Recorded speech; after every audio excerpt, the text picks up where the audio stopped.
मराठा समाजाविषयी फडणवीसांच्या मनात खुन्नस आहे. पंतप्रधान, गृहमंत्री यांनी याकडे लक्ष द्यावे. तुम्हाला पद जनतेच्या रक्षणासाठी दिले आहे. संचारबंदी करून गुंडगिरी करण्यासाठी दिले नाही. देवेंद्र फडणवीस मराठ्यांची जिरवायला लागलेत. मराठा नेत्यांना हाताशी धरले आहे. मराठा समाजाने शांतपणे हे बघावे. आंतरवाली सराटीत संचारबंदी का लावली? एवढी दडपशाही केली जात आहे. गृहमंत्री असा नसावा.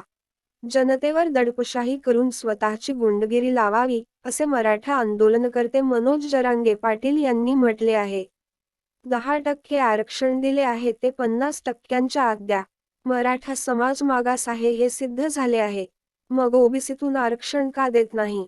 मराठा समाजाने एकजूट राहावे. माझ्या विरोधात टोळी उभी केली आहे, असा आरोप मराठा आंदोलनकर्ते मनोज जरांगे पाटील यांनी केला आहे.